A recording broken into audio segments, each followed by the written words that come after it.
Assalamualaikum Pak. Waalaikumsalam Pak Dido. Sesuai dengan janji kita Pak bahwa besok kita akan melaksanakan observasi di kelas. Iya, jadi saya akan mengobservasi Bapak di kelas nantinya Pak. Iya betul. Jadi sebelum melakukan observasi di sini ada kita sedikit berbincang-bincang dulu Ya, Pak. oke, Pak Dido. Di sini ada beberapa pertanyaan yang akan saya tanyakan pada Bapak. Yang pertama yaitu apa tujuan pembelajaran yang hendak Bapak capai nantinya di saat pembelajaran di kelas itu Pak? Oke Pak Dido. Jadi untuk besok itu ada dua tujuan pembelajaran yang hendak dicapai Pak Dido. Yang pertama dengan diskusi kelompok siswa mampu nanti mengidentifikasi perubahan sosial budaya yang ada di masyarakat dalam rangka modernisasi bangsa Indonesia. Oke. Lalu yang kedua dengan diskusi kelompok siswa mampu melaporkan perubahan sosial budaya dalam masyarakat dalam rangka modernisasi bangsa Indonesia dengan tepat. Oke, berarti ada dua tujuannya Pak. Ada dua Pak Dido. Yang pertama yaitu dengan diskusi kelompok siswa nantinya mampu mengidentifikasi perubahan sosial budaya dalam kehidupan masyarakat dalam rangka modernisasi bangsa Indonesia dengan tepat ya Pak. Ya. Terus yang kedua nantinya siswa mampu melaporkan kegiatan tersebut ya Pak. Pertanyaan selanjutnya Pak, untuk mencapai tujuan pembelajaran tersebut area pengembangan mana yang hendak Bapak capai nantinya Pak?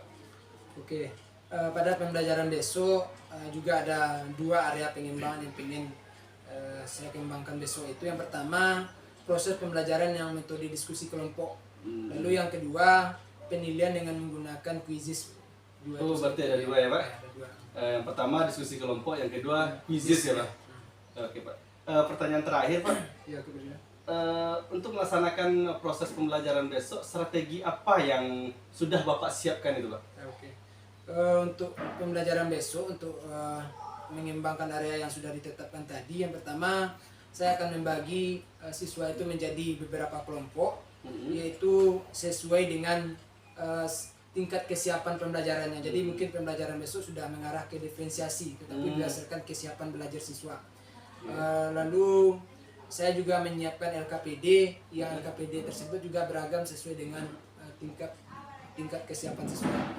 Lalu yang ketiga, saya menyiapkan penilaian dalam bentuk quizzes, yaitu yang mode kertasnya. Jadi siswa nggak perlu bawa HP, cukup membawa barcode itu saja, nanti siswa bisa menjawab latihan atau asesmen di akhir pembelajaran nanti. Oh gitu Pak, jadi yang pertama nanti siswa dibagi berdasarkan kelompok dengan pembelajaran diferensiasi sesuai dengan kesiapan belajarnya ya Pak. Yang kedua yaitu menggunakan quizzes dengan barcode ya. Oke Pak, terima kasih Pak. Semoga nantinya pembelajarannya dapat berjalan dengan lancar di kelas. Terima kasih Pak. Assalamualaikum Pak.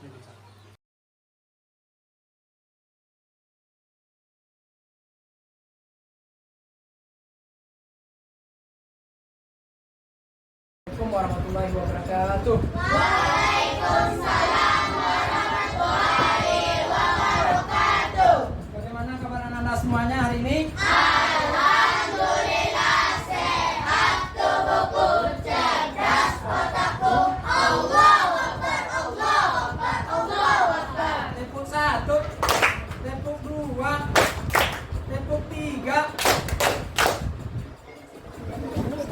Oke, ada teman kita tidak hadir hari ini. Tidak hadir semuanya. Lalu siapa yang tidak sholat subuh tadi pagi? Ada lagi? Sholat subuh semuanya? Belum? Baik. Yang lengkap sholatnya kemarin?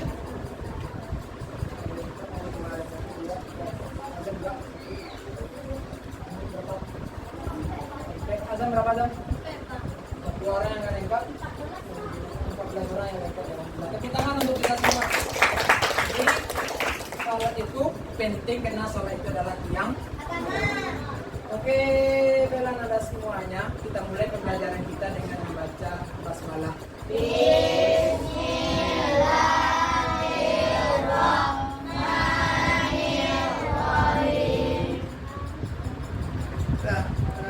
Alhamdulillah ya, kita bersyukur kepada Allah hari ini Allah masih memberikan kesempatan kepada kita untuk bisa hadir ke sekolah dalam rangka menuntut ilmu dan bertemu bersama teman-temannya. juga bilang tokoh dan keilmuan. Nah, pada saat sekarang karena kita mau beranjak ke kurikulum merdeka, maka kita tidak fokus lagi belajar sesuai urutan di buku tema, tapi kita udah mengambil mata pelajarannya. Nah, kemarin apa berarti kita belajar? Kemarin kita apa? PPKN kemarin. Nah, IPA juga udah belajar kita. Jadi kita belajar pada tema 3 ini, yaitu tokoh dan manajemen. Nah, lalu tujuan pembelajaran kita ada 2 saja hari ini. Yang pertama, dengan diskusi kelompok, Anda bisa nanti mengidentifikasi perubahan sosial budaya masyarakat yang terjadi akibat modernisasi. Apa contoh modernisasi kemarin? Nomor apa? HP, apa lagi? Komputer atau laptop, TV. Nah, itu namanya modern. Anda mampu membuat laporannya berupa hasil diskusi. Ada hasil diskusinya nanti tentang perubahan yang terjadi di masyarakat, lalu ditampilkan hasil diskusi itu nanti. Nah, lalu kita nanti ketika belajar kita akan dibagi menjadi 4 kelompok, dan tiap kelompok akan berbeda tugasnya. Ada yang membahas TV, ada yang membahas lampu pijar, ada yang membahas komputer, ada yang membahas HP, laptop. Nanti ada pembagiannya. Oke, sebelum masuk kita ke situ, kita akan mengerjakan terlebih dahulu namanya soal quiz. Oke, kira-kira udah sejauh mana kemampuan Anda tentang pembelajaran yang akan kita pelajari hari ini? Siap untuk quiznya? Ya. Oke, kita akan quiz dulu. Dulu ya.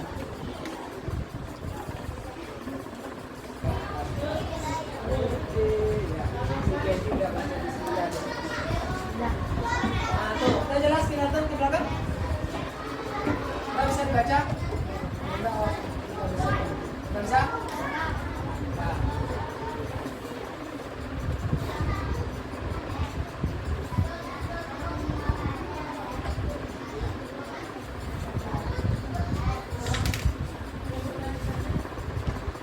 Udah? Nah, oke. 1, 2, 3. Oh, tertutup. HP Bapak baru belum tahu. Dah oke, Dami. Oke. Udah beritanya kalau udah dapat 100 semua. Udah semua kan? Ya, udah 16 orang ya. Oh, benar semua. Kalau rata-rata kelasnya 100, nanti berarti kita nggak lanjut. Ini mau bela lampu udah lah. Wah. 1, 2, 3.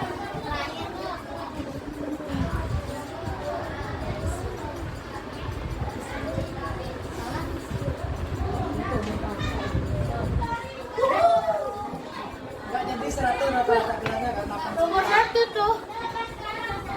Oke, kuisnya kita akhiri ya. Penemu listrik. Iya, hebat ya sih, karena kita Miguel Faraday. Apakah penemu listrik memberikan dampak dalam kehidupan masyarakat? Ya. Apa kira-kira salah satu dampaknya? Kami kerja misal juga malam hari. Lalu lintas dapat berjalan di malam hari. Lalu lintas dapat berjalan di malam hari. Apalagi kira-kira dampak penemu listrik? Selain apalagi ada lagi?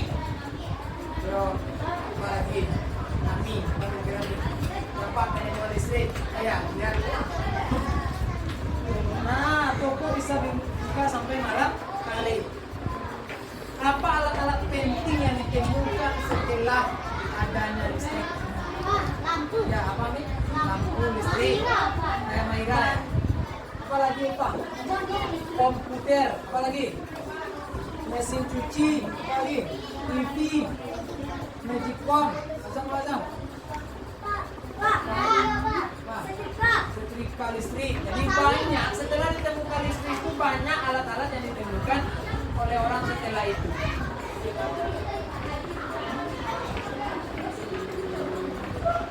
Nah, gambar apa tuh? Ini.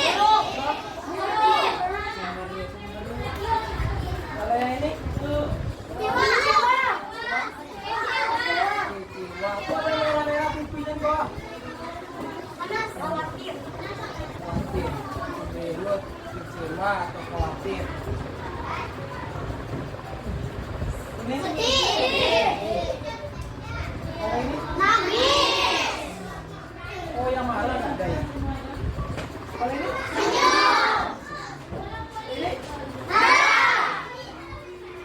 kalian udah tahu kan emoticonnya. Nah, oke. Kita bisa nggak menebak dari ekspresi wajah teman, kira-kira dia sedang sedih, sedang marah, bisa nggak nebak itu? Bisa nggak? Bisa nggak menebak teman pas datang ke sekolah itu, bisa nggak kita tahu teman itu sedang sedih, sedang kesal, bisa nggak? Bisa kan? Nah, sekarang Bapak mau nanya, siapa yang tadi pagi datang ke sekolah, pergi ke sekolah dengan perasaan kecewa? Ada? Ada yang kecewa? Ada yang sedih? Ada yang sedih? Bapak mau nanya pada si Haikal, kenapa Haikal senang pergi sekolah tadi? Bertemu dengan teman-teman, selain itu apa lagi yang membuat Haikal senang? PHPAI tadi dapat nilai? Gitu. Kelompok 1, kelompok 2, 3, 4. Nah, yang kelompok satunya duduk di situ nanti itu orangnya ada Ami. Boleh bawa bukunya 1 lembar, buku 1, pena 1, sama buku tema 3-nya. Bukunya setengah. Buku tema. Apa? Buku cerita, buku tema 3.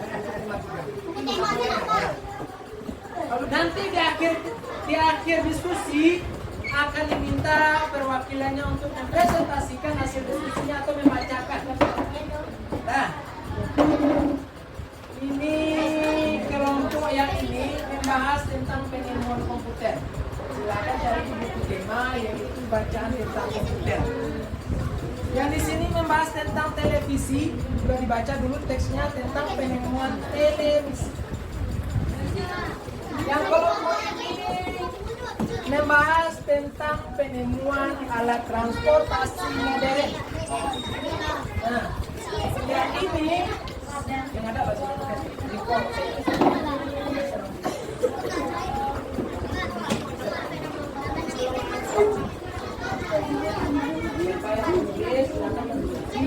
Kalian mendiskusikan tentang penemuan apa manfaat lampu hujan di dalam masyarakat. Kira-kira dengan ditemukan lampu hujan itu apa manfaatnya? Kalau yang di kolom atas ini, yang pertama kalian tulis dulu bagaimana kondisi masyarakat sebelum ada lampu hujan. Apa kira-kira bagaimana kondisinya? Seperti apa? Ada beberapa pertanyaan nih. Beragam informasi dari televisi, apa saja yang bisa kita lihat dari televisi? Apa saja? Berita. Selain itu apa lagi? Informasi. Kartun. Berarti kartun itu berupa apa tuh? Nah. Iya, benar.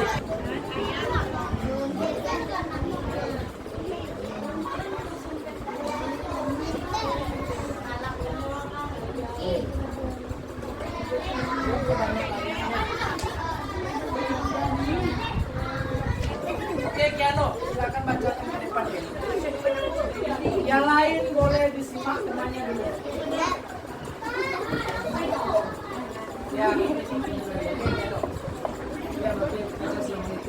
Assalamualaikum warahmatullahi wabarakatuh. Saya dari kelompok Adam, Jano, Gazi, dan Ruswa. Saya akan memainkan sebelum ada lampu pijar dan sesudah ada lampu pijar. Baru sebelum ada lampu pijar dan sesudah ada lampu pijar. Nah, apa semua temannya? Sudah ada lampu pijar. Toko akan bisa buka sampai 24 jam. Sebelum ada lampu pijar, toko hanya bisa buka sampai sore. Apa lagi? Wah, anak-anak bisa belajar sampai larut malam. Sebelum ada lampu pijar, anak-anak hanya bisa belajar sampai sore. Ya, oke. Dua baru. Apa lagi? Kak, anak-anak bisa bermain sampai larut malam. Karena bisa bermain sampai larut malam. Sebelum ada lampu pijar, anak-anak hanya bisa bermain sebelum matahari terbenam. Ya, oke. 4. Di antara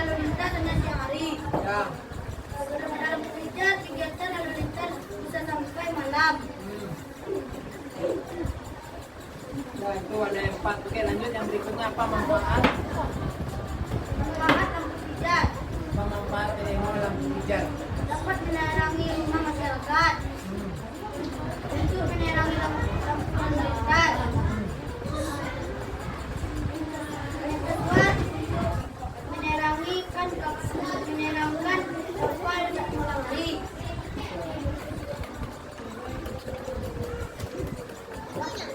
Nah, oke, sudah dibacakan oleh Kiano. Ada yang mau bertanya nggak atau ada yang mau menambahkan? Jadi kelompok Kiano membahas tentang pengaruh penemuan lampu pijar dan apa manfaat lampu pijar itu. Tadi Kiano ada berapa dibacakan pengaruhnya tadi? 4. Yang pertama apa katanya? Bekerja hanya buka sampai malam, sampai sore. Kalau ada lampu pijar sampai malam. Lalu Kiano dulu. Tepuk santiangnya mana tepuk santiangnya? Tepuk santiang. Lampu suwo, lampu pijar, dan bunyo. Santiang. Nah, oke kelompok mana mau tampil lagi? Assalamualaikum warahmatullahi wabarakatuh. Waalaikumsalam warahmatullahi wabarakatuh. Saya dari perwakilan kelompok 2 akan membacakan pengaruh penemuan televisi. Beragam informasi dari televisi adalah berita, sinetron, film, acara, dan dokumenter. Pengaruh positif dalam pendidikan, menarik belajar, menjadi sarana belajar tambahan, membuat bosan. Pengaruh negatif dalam pendidikan, mengurangi waktu belajar,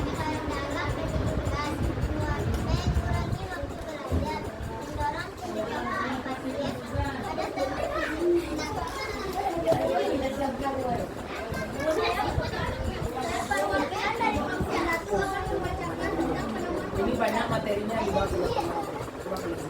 perkembangan komputer di tahun 500 Masehi alat komputer nasional yang disebut apapun komputer. Tahun 1821 komputer pertama ditemukan. 1939 komputer listrik dibuat. 1971 electronic mail atau email ditemukan. 1973 komputer pertama menggunakan keyboard dan mouse. 1975 komputer dengan harga terjangkau ditemukan. 1983 internet dengan jaringan global telah ditemukan. 1994 mulainya penggunaan internet oleh masyarakat. Di tahun kapan orang pakai internet? Sejak kapan orang secara bebas memakai internet? Tahun berapa tadi? 900? 994. Lanjut. Karena seiring Semoga semua teknologi semakin modern, pekerjaan menjadi lebih cepat dan semakin mudah. Apa dampak penemuan bagi dunia? Dampak penemuan bagi dunia. apa dampak penemuan apa? Komputer atau lampu? Apa dampak penemuan komputer bagi dunia? Ayo boleh dibantu oleh teman kelompoknya. Apa Angela? Baca aja dari situ. Apa dampak penemuan komputer bagi dunia? Mengurangi kesalahan apa? Nah, yang pertama dampaknya kesalahan, mengurangi kesalahan dalam itu. Apa lagi dampaknya? Sebenarnya banyak dampak penemuan komputer itu. Kalian bisa belajar melalui internet. Kalian bisa mengetik, kayak Bapak mengetik soal, bisa memberikan soalnya udah diurin. Kelompok 1. Kelompok 1 mau dikasih tepuk tangan. Karena marknya masing-masing. Nah, boleh menghadap ke depan lagi. Buka lampu apa tadi? Apa pengaruhnya? Anak-anak bisa belajar hingga malam. Bisa Betul, buka. bisa buka larut malam. Nah, bisa buka sampai larut malam. Apa lagi? Jalanan bisa sampai malam hari. Oke, dengan penemuan alat transportasi tadi apa tadi kira-kira? Perjalanan lebih cepat. Ya, membawa barang atau perjalanan lebih cepat. Lalu pengaruh penemuan TV. Pengaruh positifnya apa? Dapat informasi dari televisi. Apa lagi? Selain informasi apa yang dapat? Berita.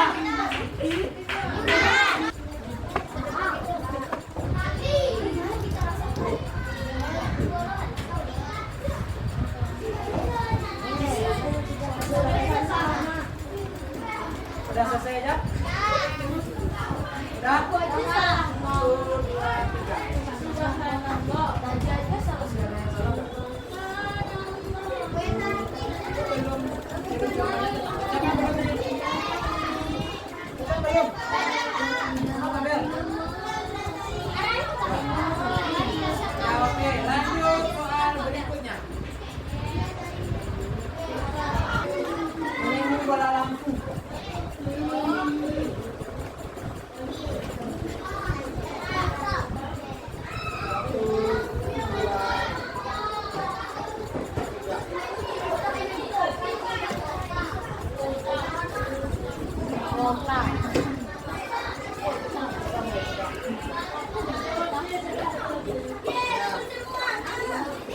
Semuanya rata-rata kelasnya 99%.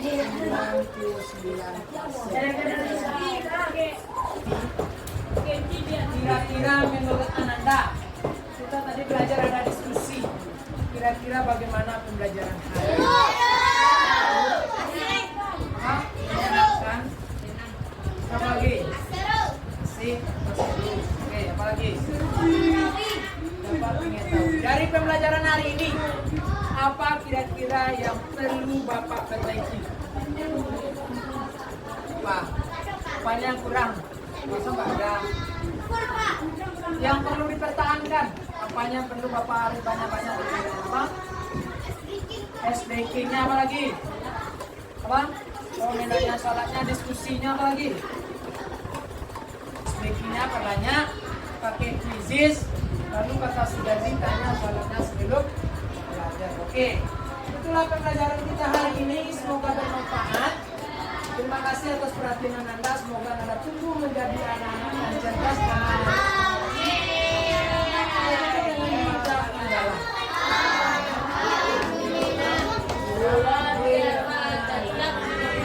Assalamualaikum warahmatullahi wabarakatuh.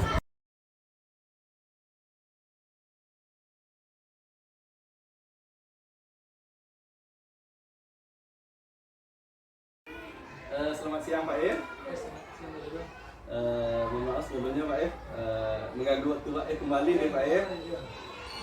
Di sini kemarin kita sudah melaksanakan kegiatan observasi di kelas Pak If. Terus sebelumnya kita juga sudah melaksanakan percakapan pra observasi. Dan sekarang kita akan melaksanakan percakapan pasca observasi Pak If. Dari hasil observasi yang sudah kita lakukan di kelas kemarin Pak If. Mungkin di sini yang ingin saya tanyakan pertama sekali Pak If, bagaimana perasaan Pak If setelah melaksanakan pembelajaran di kelas kemarin? Apakah cukup puas atau bagaimana Pak If? Alhamdulillah merasa puas dan senang setelah melakukan kegiatan pembelajaran. Oh, berarti alhamdulillah cukup puas dan senang ya Pak If. Di sini saya kemarin juga sudah membuat lembar observasi pembelajaran Pak If di kelas kemarin. Terlihat dari jawaban Pak If tadi cukup puas dan senang. Saya juga melihat seperti itu karena di sini saya lihat Pak If melakukan kemarin sudah melaksanakan pembelajaran yang berdiferensiasi. Di situ terlihat kemarin sudah membagi kelompok berdasarkan kesiapan belajar. Terus Pak If juga telah membagikan LKPD berdasarkan kesesuaian belajar anak kemarin. Cukup bagus sekali. Saya juga sangat tertarik dari penilaian yang sudah Pak If lakukan, yaitu sudah menggunakan quizzes yang tentunya saya lihat kemarin anak-anak sangat bersemangat sekali untuk melaksanakannya. Itu quizzes mode kertas kemarin ya Pak If? Kertas ya. Fitur terbarunya. Fitur terbaru. Jadi kita tidak terganggu oleh jaringan ya Pak If? Anak tidak perlu menggunakan laptop atau HP. Iya, jaringan berarti tetap ya. Jaringan tetap tapi anak nggak perlu HP. Oke laptop. Oke. Tujuan pembelajaran yang Pak If laksanakan kemarin saya lihat sudah tercapai juga. Terlihat dari anak sudah bisa melaksanakan kegiatan mulai dari pembagian kelompoknya. Saya juga sudah memantau, sudah pas sekali. Terus contoh-contohnya anak-anak juga mampu melaporkan perubahan sosial yang Pak If ajarkan di kelas kemarin. Terus ada lagi strategi pembelajarannya sudah tampak. Oke Pak If, di sini ada yang pertanyaan yang selanjutnya. Dari pembelajaran yang Bapak laksanakan di kelas kemarin, apa kelebihan dan kekurangan menurut Pak If kira-kira? Kelebihannya ya yang pertama anak sudah dikelompokkan berdasarkan tingkat kesiapan belajarnya. Intinya saya kemarin sudah mencoba mempraktekkan pembelajaran berdiferensiasi. Jadi anak itu dikelompokkan menjadi sudah siap untuk belajar atau sedang mereka butuh bimbingan. Ya, jadi ada tiga tingkat kesiapan belajar anak kemarin. Jadi dari tiga tingkat itu yang paling banyak itu adalah yang yang bagian menengahnya gitu. Oh, bagian menengah ya? Ya, maka dibagi itu menjadi 2 kelompok kemarin gitu. Jadi anak totalnya kemarin kan 4 kelompok. Ada yang kelompok yang low, middle, dan high-nya gitu. Jadi yang middle-nya kita kelompokkan menjadi 2. Karena dia banyak yang di middle-nya. Lalu kelebihan yang kedua, pas penilaian kita sudah menggunakan quizzes ya, yang mode, malah kita menggunakan mode kertas. Kalau selama ini kita kan terbatas, quizzes itu tidak bisa dilaksanakan di tingkat SD karena anak-anak tidak diizinkan membawa HP. Tapi dengan fitur terbaru dari quizzes ini, kita masih tetap bisa menggunakan quizzes bersama anak, malah anak juga merasakan keseruannya, yaitu anak cukup mengangkat sebuah kertas saja.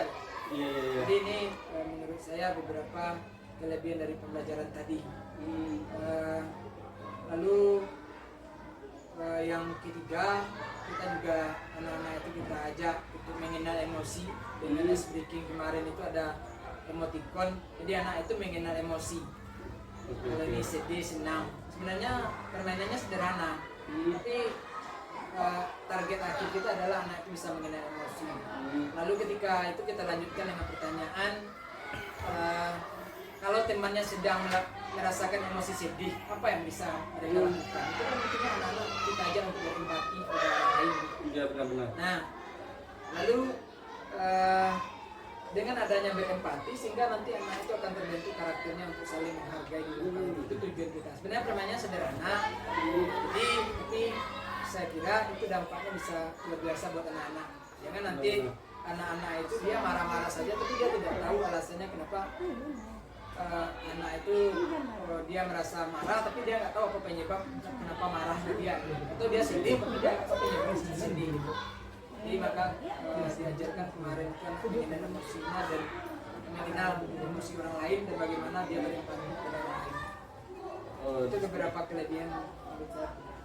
Itu kelebihannya tadi Pak Im menyatakan yang pertama anak sudah dikelompokkan, terus yang kedua menggunakan mode quizzes dengan mode kertas, terus yang ketiga tadi menggunakan emoticon mengenali perasaan atau emosi temannya.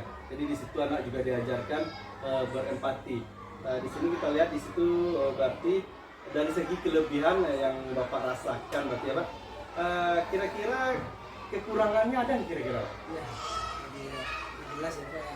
Setiap walaupun kita udah berusaha semaksimal mungkin, itu ada juga kekurangan karena nggak ada gading yang tak retak. Iya benar Pak. Kalau menurut saya kemarin itu sudah merencanakan semaksimal mungkin pembelajarannya, tapi ternyata setelah dipraktekkan di kelas masih ada kendala. Yang menjadi kendala itu adalah manajemen waktunya, sehingga waktu untuk presentasi menjadi sedikit karena anak terlalu lama berargumen melaksanakan diskusi. Jadi anak itu selalu terlalu aktif berdiskusi, jadi waktu untuk presentasi menjadi sedikit jadi. Oke, jadi dari yang Bapak katakan tadi terdapat permasalahan dari segi waktu karena anak terlalu asik berdiskusi. Asik berdiskusinya. Jadi waktunya hanya habis untuk berdiskusi saja seperti itu, Pak. Berarti di sini kita temukan satu permasalahan atau kekurangan yang Bapak laksanakan dari proses pembelajaran kemarin. Kira-kira menurut Bapak apa solusi yang harus Bapak laksanakan atau Bapak timbulkan agar permasalahan itu bisa terselesaikan seperti itu, Pak? Ya, untuk mengatasi permasalahan itu supaya tidak terambil lagi waktu presentasi, maksudnya langkah-langkah pembelajaran itu harus sesuai dengan yang kita rencanakan. Jadi kita harus merencanakan pembelajaran itu seefektif mungkin gitu. Memang kita analisa betul. Kalau kemarin kan saya melaksanakan metode diskusi, jadi kita analisa betul kira-kira kalau waktu 20 menit atau 30 menit kira-kira selesai nggak anak mendiskusikan ini gitu. Lalu kita yang kedua, kita memang harus disiplin terhadap anak. Maksudnya disiplinnya adalah kayak gini, kalau memang waktu diskusinya sudah habis, berarti kita harus kasih beberapa menit sebelum habis itu kita kasih peringatan kepada anak. Jadi mereka benar-benar menyelesaikan tugas itu sesuai dengan target waktu yang kita tetapkan. Jadi tidak ada waktu sesi-sesi atau langkah kegiatan kegiatan pembelajaran berikutnya yang terambil oleh sesi sebelumnya. Oke. Tadi ada solusi dari permasalahan yang Bapak katakan tadi. Yang pertama, pembelajaran dilaksanakan sesuai waktunya atau direncanakan, disesuaikan dengan waktunya.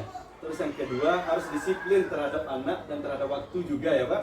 Umpamanya tadi Bapak mengatakan waktu diskusi sudah habis, berarti menjelang habis kita harus mengingatkan seperti itu ya Pak. Dari solusi tadi, kira-kira ada solusi yang lain tidak Bapak agar pembelajaran Bapak bisa berjalan dengan lancar? Kalau solusi yang lain selain kita analisis benar langkah itu, lalu kita tadi kan ada 3 tuh, ada 2 tuh. Iya, Pak. Analisis betul langkahnya, lalu kita disiplin terhadap waktu.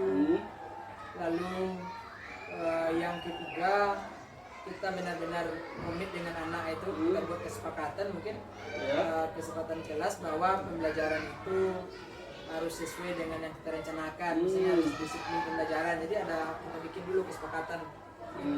Kesepakatan yang sudah ada, kita kan sudah membuat kesepakatan kelas, mungkin kita masukkannya ini. Jadi kalau ada sesi-sesi diskusi, kita memang komit untuk melaksanakan pembelajaran sesuai dengan waktu yang ditargetkan. Jadi ada solusinya yang kedua, yaitu kita bikin kesepakatan dengan anak sesuai seperti kita membuat kesepakatan kelas seperti itu ya Pak. Kira-kira ada nggak dukungan atau bantuan seperti apa yang Bapak perlukan agar solusi yang Bapak tawarkan tadi bisa tercapai Pak? Dukungan seperti apa yang Bapak perlukan? Dukungan yang diperlukan itu adalah yang pertama itu dukungan dari siswa itu sendiri, untuk bagaimana dia terbiasa untuk disiplin dengan waktunya. Lalu kita juga minta dukungan orang tua. Ini yang jadi masalah kan anak itu tidak disiplin. Apalagi kita udah kasih pos-pos waktunya, tapi tidak melaksanakan sesuai yang diharapkan. Jadi ini tentu kita butuh minta bantuan juga kepada orang tua, bagaimana anak terbiasa untuk disiplin dalam waktu setiap melaksanakan kegiatan. Jadi dukungan yang Bapak butuhkan itu disiplin waktu dan juga bantuan dari orang tua agar anak kita ini lebih disiplin seperti itu ya Pak. Tidak hanya di waktu pembelajaran dia disiplin, tapi di kegiatan-kegiatannya lain dia terbiasa untuk mendisiplinkan diri. Iya. Kira-kira kapan solusi ini bisa Bapak laksanakan gitu Pak? Ya kalau solusi yang 3 tadi ya Pak. Iya. Nah, itu tentu harus segera Pak. Setidaknya untuk pembelajaran berikutnya saya tentu harus beranjak dari evaluasi sekarang gitu. Karena sekarang kita udah jelas tadi elemen kita mungkin analisa pembagian waktunya belum pas betul. Jadi untuk membuat perencanaan untuk minggu berikutnya, pertemuan berikutnya tentu kita harus analisa sebaik mungkin kalau langkahnya seperti ini apakah anak bisa tercapai dalam waktu yang segitu. Lalu kita di pembelajaran berikutnya itu harus kita tetapkan lagi, bisa kalau ada sesi diskusi lagi atau sesi kerja bersama gitu kan, beberapa menit sebelum sesi itu berakhir kita harus peringatkan kepada anak, misal waktu kita tinggal 5 menit lagi berdiskusi, kita 5 menit lagi untuk kerja kelompok. Jadi anak itu memang siap-siap untuk menyelesaikan tugasnya tepat waktu. Oke, bagus sekali solusi yang Bapak berikan tadi. Semoga itu bisa dilaksanakan secepatnya. Ada pembelajaran Bapak juga bisa berjalan sebagaimana semestinya dan anak tetap bersemangat dalam melaksanakannya. Semoga nanti perasaan Bapak menjadi lega setelah melaksanakan atau pemecahan solusi ini. Di sini ada pertanyaan terakhir ini ya Pak ya. Di sini ada rencana pengembangan diri Pak ya. Di sini ada beberapa yang ingin saya tanyakan. Mungkin kita kelompokkan satu dulu. Aktivitas pengembangan di bagian mana yang ingin Pak kembangkan ke selanjutnya? Ya. Kalau yang ingin saya targetkan sekarang itu adalah yang pertama terkait yang saya praktekkan tadi kan belum maksimal itu pembelajaran diferensiasi beserta KSE-nya ini yang ingin saya kembangkan lebih lanjut lagi, bagaimana mencari sumber-sumber diferensiasi itu pada orang lain gitu kan, buku-bukunya, diskusi dengan teman, bagaimana pelaksanaan diferensiasi itu yang baik gitu, sehingga diferensiasinya benar-benar sesuai yang kita harapkan. Jadi anak bisa terpenuhi kebutuhan belajarnya. Oke. Berarti Bapak akan mencari sumber-sumber baik dari buku, mungkin bisa lagi dengan internet atau menggunakan internet ya Pak, agar anak bisa belajar dengan maksimal dan tujuan juga tercapai. Berarti tujuan seperti apa yang hendak Bapak capai di Ya. sini?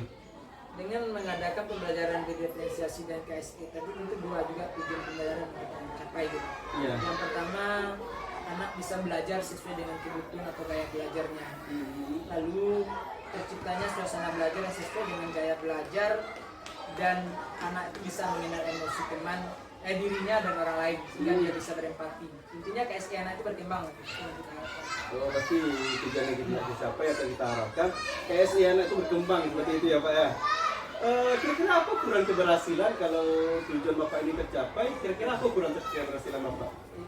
Ukuran keberhasilannya yaitu terciptanya suasana pembelajaran yang siswa itu sudah aktif, kreatif dalam pembelajaran dan menyenangkan karena dia sudah belajar sesuai dengan gaya belajarnya serta kebutuhan belajarnya. Lalu yang kedua, siswa itu di dalam kelas itu sudah bisa saling berempati dengan temannya.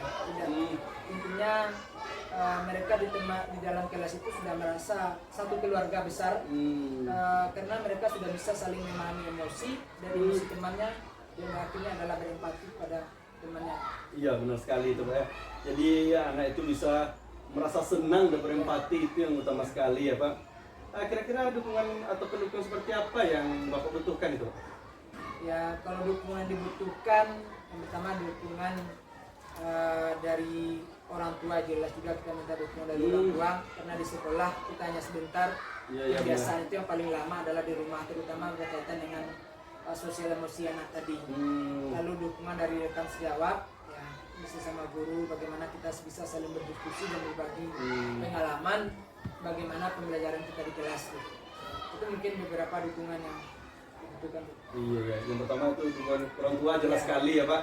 Terus kalau di sekolah kita dukungan dari rekan sejawat itu juga sangat penting. Ini terakhir Pak, kira-kira waktunya kapan Bapak bisa melaksanakan itu Pak? Ya waktu ini akan dilaksanakan di sisa waktu sampai ujian akhir semester. Sekarang Oktober ya, berarti Oktober dan November ini udah harus terlaksana pengembangan diri ini.